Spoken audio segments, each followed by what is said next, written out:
Welcome everyone to our webinar. We're really excited to introduce our new background investigation software, Vetted. Today you're going to get the first sneak peek into this new product that we'll be launching this summer. So let's go ahead and introduce our speakers. All right, my name is Michelle Klein, and I'm the Director of Product for NeoGov's recruiting products. I've been with NeoGov for about 20 years, working on bringing recruiting solutions to the government and education markets. And with me on the call today, I'm pleased to have Kevin Zodrow, who is the product manager for this new Vetted product. And Kevin comes from a background of like 14 some years in law enforcement as a former police sergeant, having done police recruiting and police background investigations. So we're happy to have Kevin on the call with us. So we are going to get started here. What are we going to cover today? Well, first we're going to talk about why you should be using background investigation software. And Kevin's going to give you a demo of some of the highlights of the Vetted product. We'll have some time after that for questions after the demo, and then we'll have a link at the end for you to sign up to join our waitlist so that you can get more information as soon as we are ready to go to market with Vetted. So before we talk about why you should use background investigation software, I want to share a little bit of background. So 6 months ago, NeoGov purchased a company that's called Background Solutions, and they have been in this game for about 15 years. And then we set out to completely rebuild the user interface for that product. And Vetted is really the culmination of Kevin's experience as a background unit supervisor. It takes into account the fundamental principles and the best parts of the Background Solutions product that we acquired. And then it also includes input from customers like all of you. So Kevin, I'd like to have you share a little bit about your own experience in conducting background investigations. Yeah, so I worked for a mid-sized agency in Northern Virginia for actually 16 years. Of course, I went through this process as an applicant many years ago, but my first real glimpse into the background investigation process was during a temporary assignment to the unit back in 2009. The majority of my experience spanned the last 5 years of my career as I was the unit sergeant.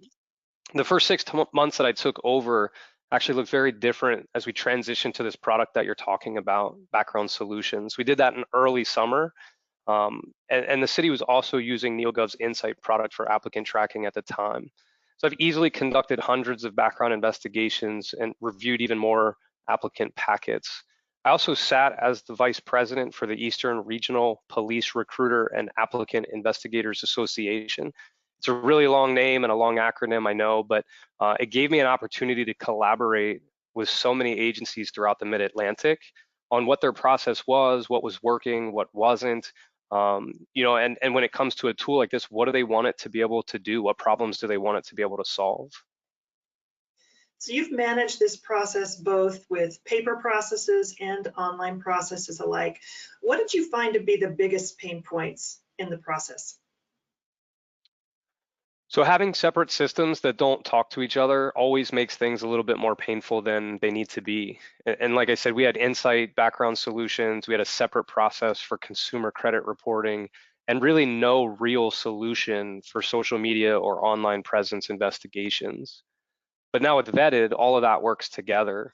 And the other big piece to this, I think, for this conversation is what it means for the applicant. Neighboring agencies often use different systems, which means the applicant has to fill out everything over and over and over. And we know that translates to applicant drop-off simply because they don't want to do that, or in some cases, it's just an unnecessary contradiction in their statements that gets them eliminated from the process.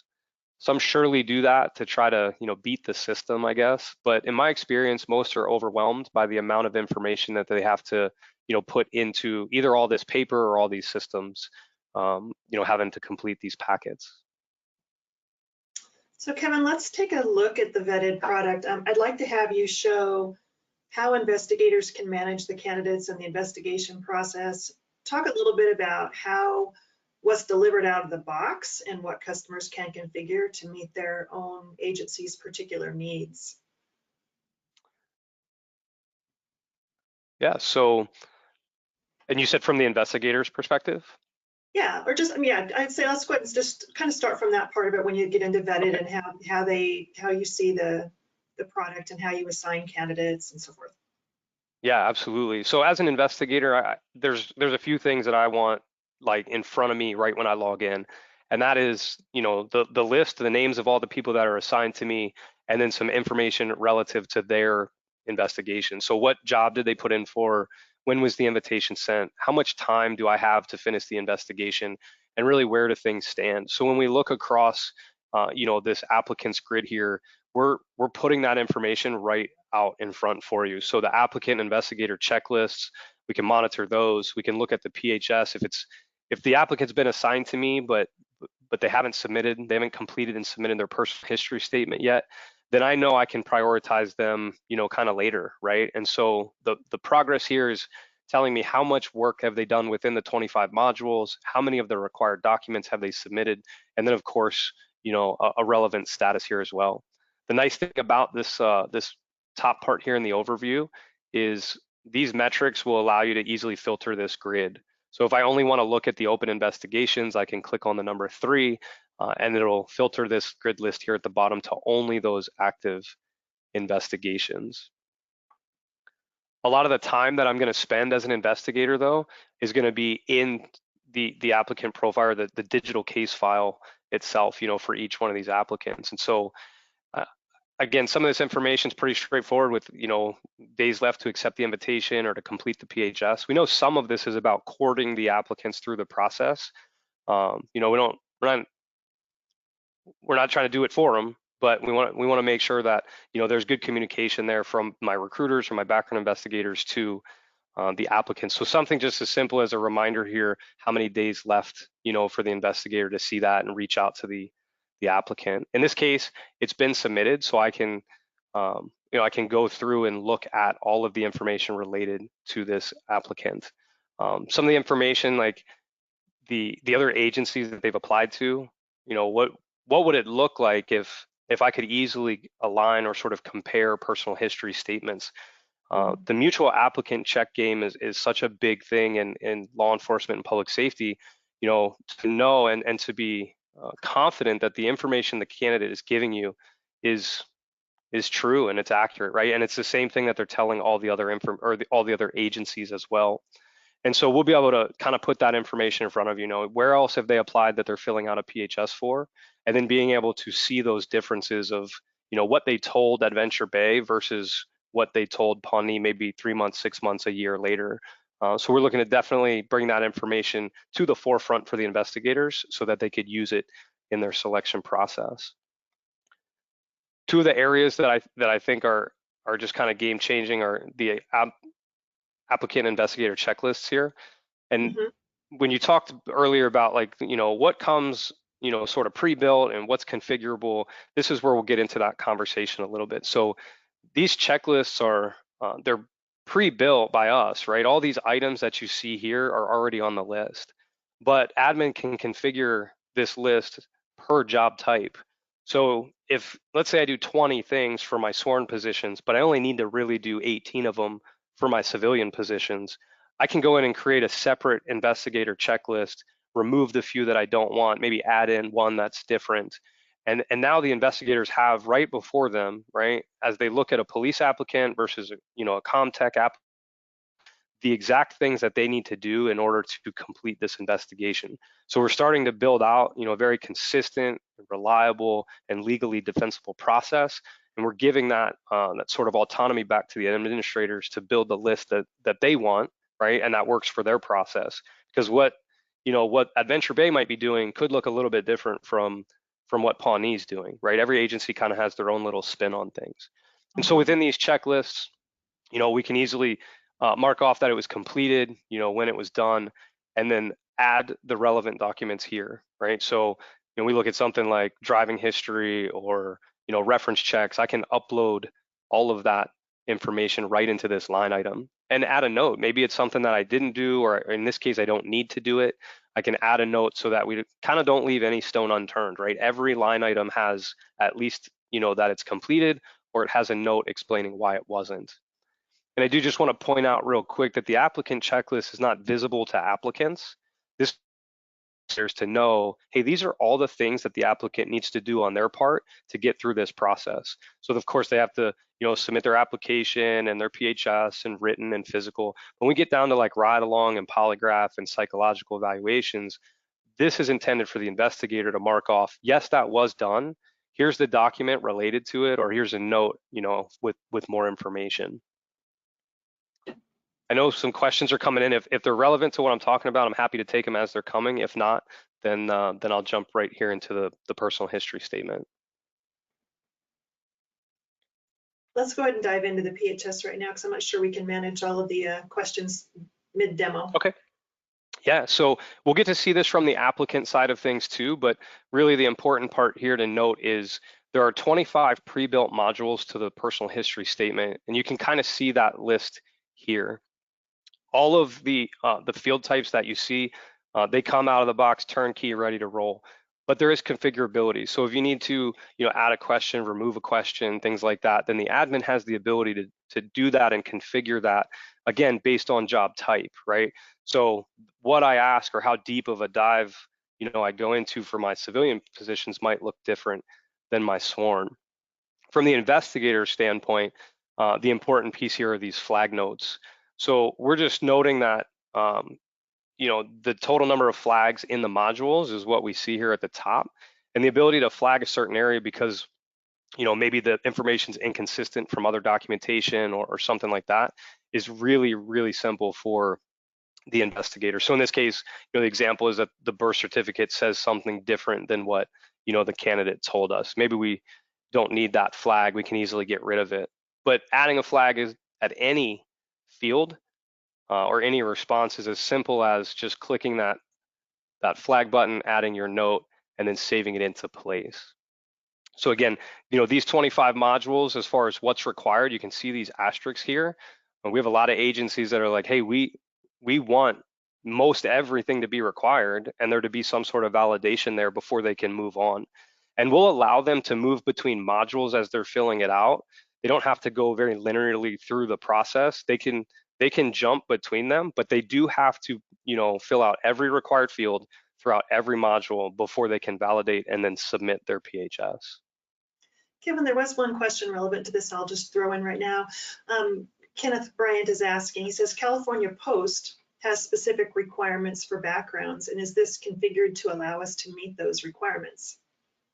It is, and in some time following the general availability of this product, we look to build almost like a library of state-specific personal history statements so that, you can use the one that we, have in there, or if you say, hey, I want to model mine, maybe you're in Maryland, but you want to model it off of Georgia, then, we'll very easily be able to use that as sort of the foundation or the nuts and bolts, and then, configure it from there.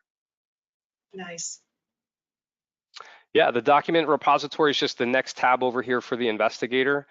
Starts with the instructions and waivers. So we'll see this process when we go through the applicant view, but know that all that information is flowing right into the applicant profile, easily accessible. We can even replace these items in the event that you use maybe a notary service or something. We're going to capture these with a digital signature at the beginning of their personal history statement, and that's what you would see here, right, in these uploaded documents. If you had an actual notarized, wet signature version of that you wanted to replace this with, then we can facilitate that through the upload and replace function here. The summary sheet is just a quick, one button print so that like if you do have a working file that you're carrying around with you for some reason, you can put that on the front of it and you'll know who's who and what's what. The supporting documents area, so this is all of the information that the applicant would have submitted. And we've made this really simple in that, it's broken down by module.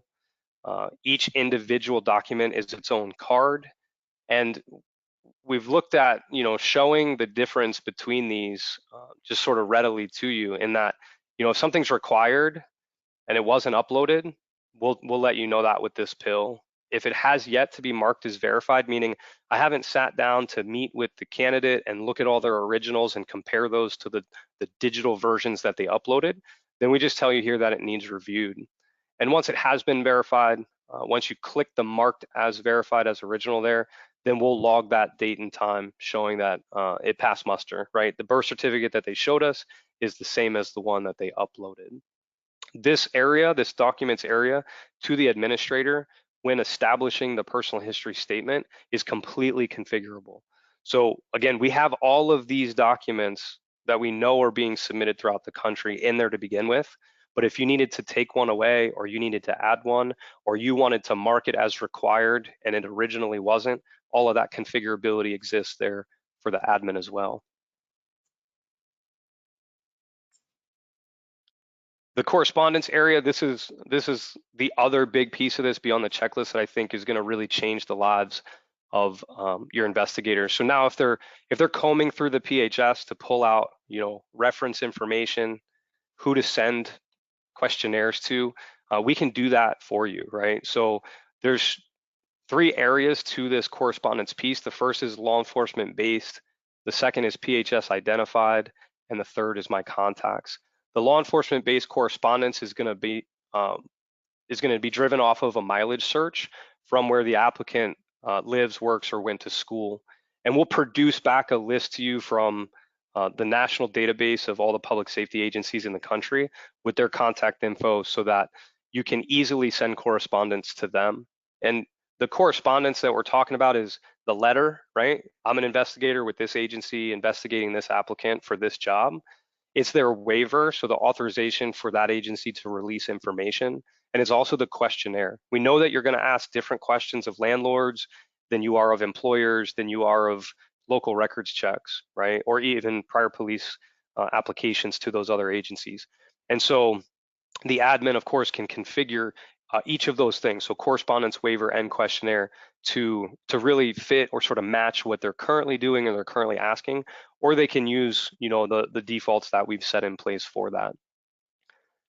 And the PHS identified part here is just, this is the list of all those people that the applicant added to their personal history statement. So they're going to be added in a bunch of different places because they're going to be all spread throughout those modules.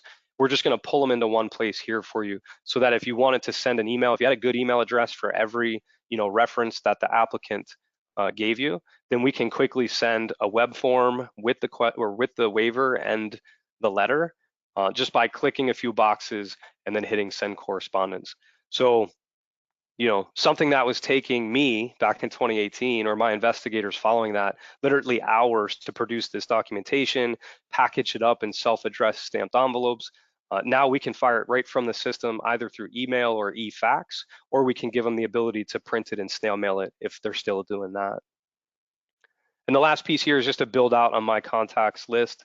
A lot of the investigators are working with other investigators throughout their area, or even their state, or their region. And so, they add that information once, and then now they can easily send correspondence to them as well. The investigators will be able to message direct with the applicants. We'll store all of that information here within the applicant's digital case file. And we do that because we don't want you chasing things outside of this system. We want this to be the one-stop shop, the single repository of all the information, all the documents, everything that's uploaded. But the very best part of this is the idea behind standardized message responses. So if you're familiar with notice templates and Insight, the admin can go in and configure all these responses so that your agency really has one voice and a professional message to every applicant. So whether they're being disqualified or they've passed something and they're now moving on to the next step, instead of the investigator having to come in here and craft that out themselves, we can build out the template on the back end, allow them to select it from the drop down, right? Maybe it just says, congratulations, scheduling your polygraph. And all the content of the body of the email is already there. The only thing they need to go in and do is change the date and the time of this particular applicant's appointment. And again, all of that information will be stored within the messaging area. We'll pull in all those PHS flag notes into one area, so you're not having to always come back to the PHS and comb through those modules. You can just look here in the notes area to see what the module is it's coming from, the field type and answer, and then any flag note that was added by the investigator or investigators, right? Because you can assign multiple investigators to one applicant in the system. A general notes taking area. which is great. But the bigger, better piece of all this is that investigative summary that all you investigators are writing. You can write that here in app with our full text editor, or if you have a very specific process that you're doing, maybe a templated document or something through Microsoft Word, you can upload that here. We'll capture it as the investigative summary so that when you go to generate your final report later on, that can be included. And so we're giving configurability to the investigator as to what they want to include. Maybe it's, PHS flag notes and the investigative summary, and they can generate that final report, right?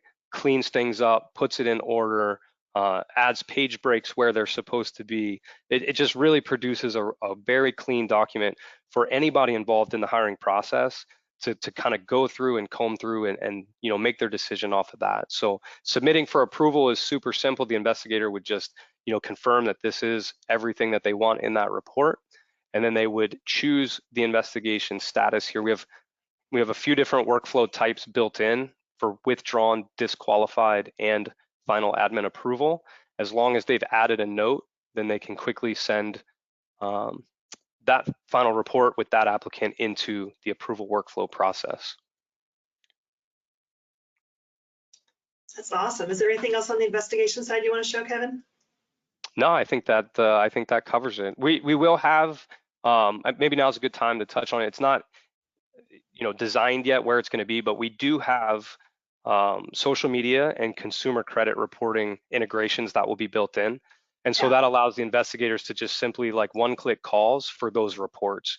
And when I say social media investigation, I come from a place where I did these myself over the years, and I thought I did a really good job out of them. But when you look at what these companies are doing, particularly the one we've partnered with, to really put forth a product that will just kind of open your eyes to not just what this person is posting, right, their pictures and their comments, but things that they're liking, where they're commenting other places, blog posts and articles, right? It's a really deep dive into their online presence, and not just like these are the pictures on Instagram and this is some of the stuff they do on Facebook. It's amazing what they do, and it's going to be really simple within this product for the investigator to call that report, and when it's ready, then view it right from within the product. So while you're talking about that, there was a question that came in from one of the callers about does vetted take into account the adverse action required under FCRA? You want to talk just briefly about that integration, the third party that we're using, and how those are done with the different checks for social and credit? Yeah, sure. So it starts with giving you the ability to add those waivers at the onset of the PHS for your applicants, right? So we know there's some state-specific rules as well in addition to FCRA, so you can make sure that that's all covered.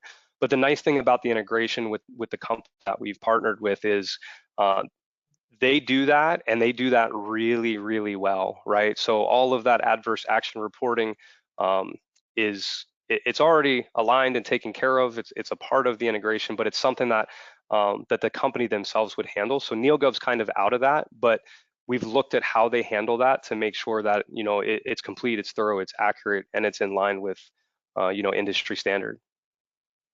Yeah, so we're partnering with First Choice as the vendor that'll be doing this, and they work with FAMA for the social media and TransUnion for the credit reporting. And we've negotiated some really competitive pricing for if you choose to use those background checks through them for social and credit. And Kevin, do you want to just go ahead and share with them what the pricing looks like on those credit checks? Sure. Yeah. So the credit reports are $6.50. And the social media report is $20 even. And there will be package pricing that if you do both, it's I think $24.50. So a little bit of a savings there, which is not offered by our competitors now. It's you just kind of pay straightforward for both of them. So for $24, $25, you can get both of those reports right from Vetted. Yeah, we are still working, by the way, on the pricing for the vetted product, so that will be available a little bit later, closer to when we're getting ready to go to market, so we don't have an answer on that piece right now. Kevin, why don't we move over and look at the applicant flow, and maybe look at the part about how you assign when you get those applications. They may have come in through from Insight, for example, and you assign them out and the applicants start to fill it out. I'd like to really be able to show how the applicant's information, if they're an Insight applicant, that it flows right in from the personal history statement. Yeah, absolutely. So we'll look here first as if I'm logged in to Vetted as an admin, right? So we'll consider me being Michael Scott right now. And this is the dashboard that I land on. We'll actually come back to this a little bit to go through it. But what Michelle's talking about is when someone applies through government jobs, that application goes into Insight. And then from there, right, your HR admin or your recruiters that can easily send that person from Insight right into this product. And what we mean by that is sending their information in. So as an admin under the screen applicants page, I'll see these cards of all the people that have passed min quals, right? That HR said, hey, got 100 applicants, 50 of them passed min qual. Here's that list of 50, right? I can come in and we're just gonna put forth a little bit of information up front. So what position did they apply for? Where are they located? What's their recent work experience and their highest level of education? But if I really wanna drill in to this application, then I can do that, right? I can look through their work experience. I can look through their answers to supplemental questions, which are oftentimes disqualifiers or related to disqualifiers for a jurisdiction. I can, of course, scroll through all this information and then really make a decision whether or not I want to invite this person. And that invitation's super simple, right? I just click invite and then it sends it. Sends an email invitation, asking this person to get started on their personal history statement for their background investigation. And I told you we would come back to that investigators tab. And this is important because I have an investigator workload because it's my responsibility to make sure that I understand, the workload of my individual investigators and to balance that out, appropriately so that we can get the job done as a team. So within this grid, I can see, my 4 investigators, how many total applicants are assigned to each of those investigators, and then where they fall within the process. So, we're kind of following Taylor through the process here, but I can see that Taylor is in the unassigned applicants grid, and making that assignment to one of these investigators is as simple as knowing who I want to send this person to, setting an investigation due date, and then clicking save, right? And so Taylor will come off the unassigned applicants grid, making it easy for me to manage here, and then go right to Bob's queue of assigned candidates that have not started their PHS yet. So Kevin, I'm going to jump in real quick with the question from Kenneth. So do investigators have access to applicant information for applicants that have not been assigned to them? So I want to speak a little bit about the security. Who can see what? Yeah, so we have 4 roles, right? One is applicant. We'll get to see that in a second. But really the 3 department user roles are investigator, administrator, and reviewer. So the administrators have access to not only all the back-end settings, the configuration of checklists and waivers, correspondence, PHS, all that stuff, job types, but they're also the ones who will be making the assignments to the investigators. The investigators will only see the candidates or the applicants that they've been assigned to. So there is sort of a silo there, for them. They can't make any changes to the back end, and they can't see any applicants that they're not assigned to. You can assign multiple investigators to one applicant. So in the event that you have maybe somebody going on extended leave, or you're just dividing and conquering, so you're assigning 2 people to every applicant, then that's certainly doable. And then that final role is the reviewer role, and that's somebody who doesn't have a day-to-day need to be in the software, right? So they're not configuring anything on the back end, they're not making assignments, but they're also not doing investigations. They're really just there because they were tagged in as a part of the workflow, because they're in the chain of command for hiring, right? So that could be, from the sergeant all the way up to, the sheriff or the police chief, and anybody who doesn't need to get in and actually click all the buttons and do all the things. We would assign them the role of reviewer and then add them to whichever process we wanted them to be a part of, right? Withdrawals, disqualifications, or final review. And so their dashboard is very simplistic. They only see what they need to see in order to review the candidates that they're a part of, look at the final report, and then either deny, approve, or add comments to that workflow process. Okay, what else do you want to show in demo? Anything else? Yes, if I could just quickly go through the applicant view, just Yes, we'll get to definitely. see that quickly. So there will be a little bit of an onboarding process, right? With like a new user, a couple screens for them to go through, and that's just going to confirm some information that's coming over from Insight if that integration exists, right? If you're currently using Insight as the applicant tracking system, it'll get them to generate and create their electronic signature and also add a photo. Once they do that, they land on the dashboard here where they can see the card or cards for all the departments and jobs that they've applied to where they've been asked to complete this personal history statement. So just, some straightforward information. In this case, Taylor's applied to the Adventure Bay Police Department. She has not started yet. Her PHS due date is here, and then kind of her progress completion. So the first thing that she's going to be met with is the instructions, again, completely configurable by admin. Right? So whether you use our instructions or you want to copy paste your instructions in, no harm, no foul. She just needs to acknowledge that she understands how to do this the right way to be successful, right? To be successful in submitting all of the information that your agency is looking for. As far as the waivers go, you see 3 here in the demo, but we'll have 5 in the system, when we flip the switch, right? So authorization to release information, 1 for consumer credit reporting, 1 for social media, drug screening, as well as submitting to a polygraph or CVSA, right? So she'll have to read and sign off on each of these waivers. We'll capture this. That's the document that I showed you in that first repository where if you need this, for some reason down the road, especially the authorization to release information, that's one that we produce a lot through the investigation so people will actually talk to us, right? So once those are all done, then the applicant is met with the supporting documents area. And again, this is configured by your admin. So it could be based on job type or maybe every job you require the same things. Once they upload their attachments, if there's a comment to be added, they can certainly do that. And then they just move on into the personal information piece. This is the piece, Michelle, that you were talking about. That's such a game changer, right? When we take information that already exists in the application, like my employment, my references, my education, the stuff that I've really hopefully taken time to craft, right, and make it look neat and be inclusive from my application and pre-populate that right into the personal history statement. So that's what these half-filled bubbles are, right? It's all of this information existed within the application for Taylor and Insight, and we're bringing that information in to the PHS. So, we can't do the whole thing for them, and there's a lot more for her to still fill out if she's serious about this job.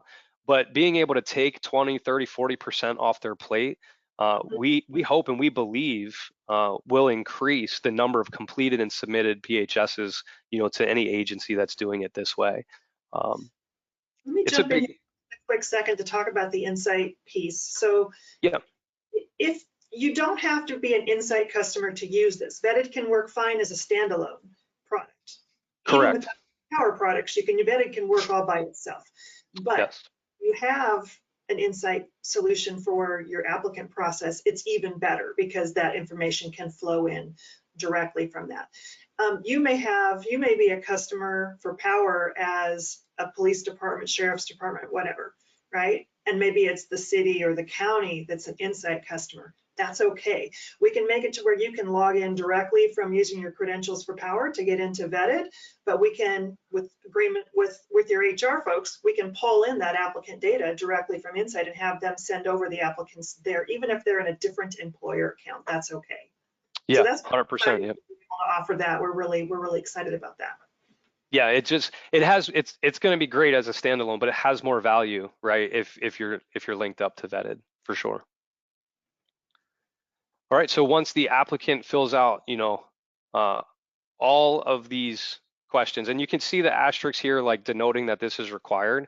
This is configurable by admin too when they're building the PHS. So, a lot of agencies have said, hey, we want every question to be required. You either have to answer it yes, no, or put something in the field, right? And that ensures that the applicants are being thorough in how they fill this out. And so you can do that here. You can turn on the required or turn off the required as needed. But you'll see this validation here once they've completed all of the required fields in every module. then we'll get these check marks down the line. And submitting the PHS is as simple as them reading, signing your acknowledgement and then submitting it that way.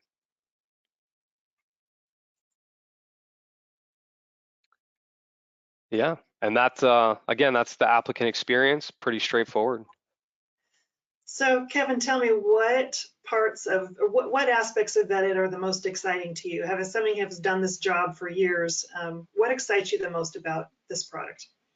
I think that's it. I think I'm excited because our customers can expect a quality product because it was built here, like not only at NeoGov, but by people who have done the job. This has been such a journey for me to be involved since day one and to draw on my experiences, not only doing backgrounds, but supervising people who did and making sure that, we pulled the best parts of version 3 and version 4. Those two current in-market versions of the background solutions product. We pulled all the best parts of that out and then, did even more great stuff as we built out Vetted. Yeah, as a former HR person, I'm really excited about the collaboration that it creates between HR and public safety.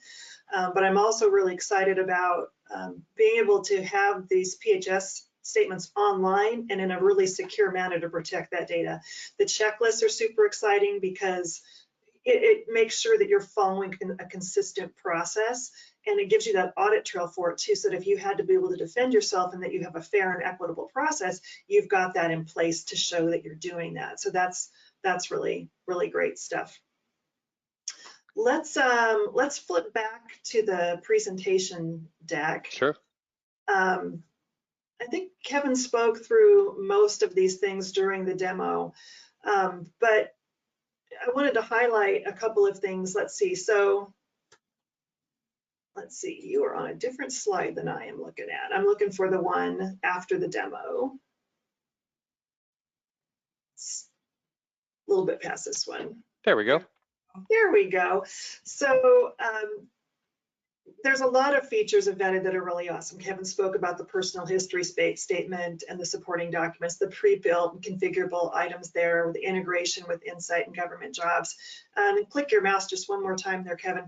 I wanted to highlight a couple of things that came up. One was about consumer credit and social media reporting.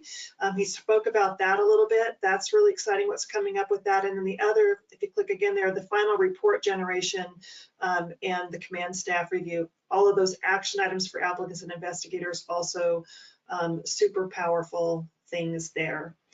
So when is this thing available? You're probably all wondering, when can I get my hands on this thing, right? We are nearly complete with the development, and we're going to be bringing this to market during Q3. It's really soon, so watch for more details on it with the launch coming really soon. And let's see, Vanessa's going to be dropping into the chat a link of the URL for our waitlist. You can also whip out your phone and take a picture of this QR code to get to the waitlist as well. If you're excited about what you've seen today, you want to stay updated on news about Vetted and our official launch date, sign up for the waitlist. If you're in the market looking for background investigation software, sign up on the waitlist so you can learn more. If you are struggling to fill vacancies in your organization, which most of you probably are, sign up on our waitlist. We want to make sure that you get more up to date on this as you need it. You are all seeing Vetted at the same time as our sales team. Kevin and I literally just showed this to them 2 hours ago. They're not quite ready to sell just yet because they're just getting all the same information that you are right now. We wanted you to hear about it as soon as possible. They will be ready in about 6 to 8 weeks to meet with you and tell you more about Vetted. So Vanessa has just dropped into the chat the link to the waitlist. So feel free to grab it from there if the QR code isn't your thing. So that's cool. We want to open it now for Q&A. I know we answered a few questions along the way, but we'll open it up for Q&A now. If you want to enter your questions into the questions area, I'm going to ask Vanessa to help us moderate the Q&A portion so we can take your questions. And Kevin's probably going to take the majority of these. So let's go. Let's roll. Awesome. So yes, we have a ton of questions. If we do not get to your question today, we will be following up with you. We want to make sure that we get to all of your guys' questions. I know we touched on the integration with things like Insight and our NeoGov products. But someone did ask about Power DMS. They were asking about whether they would need a separate login or if they would be able to access vetted via their current Power DMS platform. Yeah, such a good question. And I smiled because when I left the police department in 2022, I had 95 logins over my career. So great question. What we can tell you is if you have a power product, we're going to need to migrate your agency on the foundations, and there's kind of a whole conversation and process that happen with that. But the intention, the idea behind that is to really solve this problem, right? So that you have one login and you can switch between those apps. So you can jump right from DMS to Engage to Vetted, to Power Ready or whatever, the actual makeup of what your agency is doing. So yeah, single login, app switching, right, are going to solve for that, and Vetted will be in that process. We had another question from Ashley. She was asking if Vetted is CJIS compliant. Yes, it's CJIS compliant, SOC 2, 508C. We spent just a few minutes not too long ago between the two demonstrations Michelle talked. We met with the HR group and made sure to kind of hammer on those points too. So we missed them in here. Great question, but yes, we can check those boxes. Mobile compliant from the applicant's end, right? So they can fill out the PHS and upload all their supporting documents on their phone, tablet, or a computer. And of course, CJIS 508C and SOC 2. Awesome. We had a couple questions regarding changing answers in the questionnaire for an applicant. So if someone were to answer a question one way and then later go back and change that answer, is that something that would be recorded? Yeah, great question. So the way this will work for us is when they complete and submit their very first PHS to whatever agency that is, we'll capture that and basically stamp it as version 1, right? When they submit it, it will be locked on their end, so they won't be able to go in and make changes. Now, the investigator for that first agency will allow them or could allow them to go in and make an update. So maybe they weren't as detailed as what they needed to be in one area. You have the ability to, what we're calling, unlock the PHS, and that puts the ball back in the applicant's court. When they submit it then a second time, now we have version 1.1, and we can compare what was done in version 1 and what was done in version 1.1. And then of course, they apply to another agency down the road, that becomes version 2, and then we can kind of cross compare all of these things. So they'll only be able to make changes if the investigator gives them the ability to do it. And when they do it, we'll capture the differences in those PHSs. Awesome. We have another question from Crystal. She's asking, are you able to establish a retention schedule to be able to dispose of these records? Not yet. That's a great point. We'll certainly take note of that, and we have a list of things that we know we're going to need to put in place shortly after its general availability to the market. And that's one that if we can grab who that is, I'd love to follow up with them and just kind of pick their brain a little bit. But yeah, great question.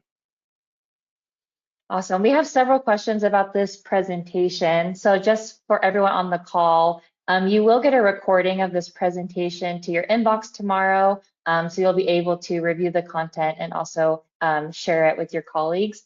So look out for an email tomorrow, but hopefully that answers that question. We have another submitted question. Someone is asking, would you only be able to see the other agencies that an applicant has applied to if they use this software, or is that information entered manually by the applicant? Yeah, that sort of functionality is only going to exist against agencies that use Vetted. Awesome. Someone was asking if this is something that we do know, how long would it usually take to get back results for each applicant?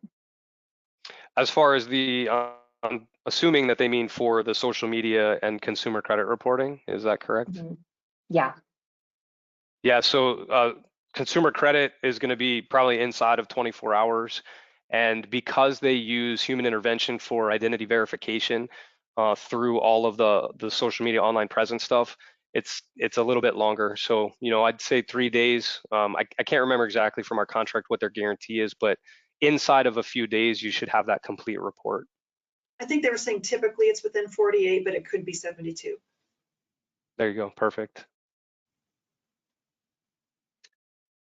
All right. Let's see, we have so many. Is there any limit on the number of users? No. Awesome. Someone's asking if they can join the beta. That is so exciting. Someone was asking if you're able to send any text messages as well as emails to applicants through Vetted.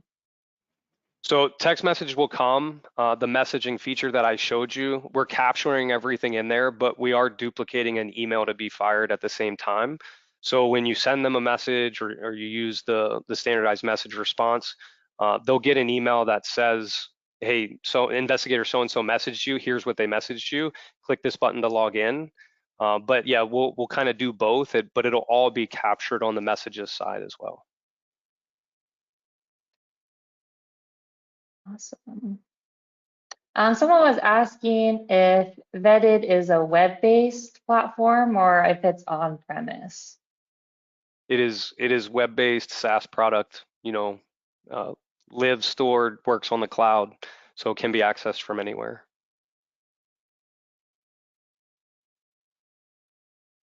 And then someone was asking regarding the cost for like the social media and things, do you have to pay individually for each applicant or is it a general cost? So the cost for the social media and the consumer credit through that vendor is handled direct with them. So, you're not going to be doing those on every applicant. So you're only going to pay for the ones, that you initiate that call for. Process, the payment and stuff is all going direct to that vendor. Awesome. Okay, this question, they say, my agency likes to retain physical copies of personal history questionnaires. Will they be able to upload and tag their own documents into Vetted and utilize the software for tracking? Yes, they could. 100%. They could, if they're looking to retain printed copies of the PHS, you could still have the applicant complete the PHS. Everything's still there for the investigator to flag through the system and all that. And then if they wanted to produce a printed copy of the PHS, they could. That's really simple to do. And there's even some feature sets there where you could highlight all answers, yes, all answers no, or highlight yes answers green and no answers red, so that as you're flipping through that, document 20, 30 pages, whatever it is, we can make the things stand out that you want them to stand out, right? Like in the miscellaneous questions section, there's 100 have you evers. Have you ever done this? Have you ever done that? Have you ever done this? The answers to that should be no. but every once in a while you're going to get a yes, right? And so if you want that to be visible through the printing process, we can highlight those yes or those no's or highlight them in different colors. Awesome. We have a couple questions regarding security. So someone was asking what security is being used for the information that's being collected, and then is that data being stored on our server or the agency's server? Michelle, do you want to jump in just based on how some of the other products are doing this now with Yeah. FedRAMP and where things are being stored? It's stored on our servers. We encrypt the data. We're SOC 2 compliant. So I think you can rest assured that there's a high level of security around that data, but it is stored on our servers as a SaaS solution.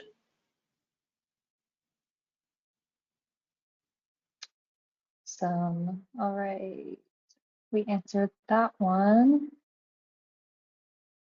Someone did ask, will this program have access to the Officer Decertification Index? They say that their agency hires primarily retired officers, so they're curious if they would have access to that information. So that's on the roadmap for us to look to integrate in with the NDI. It won't be available, at general availability or what we're calling launch, but we have looked into that, and we know that that's something that not every agency wants, but I think enough of them, would utilize that integration. So we're trying to figure out where that might fit into, the product roadmap following the launch. Awesome. We have Nathan asking if Vetted will replace their conventional paper application. So for that, we should talk about Insight.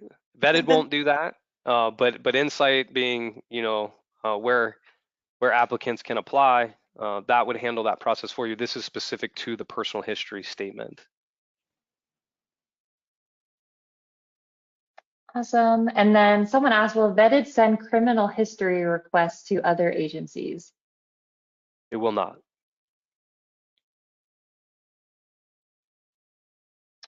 Then someone asked, are we able to add an option for the applicant to initial every page of the PHS before it is certified?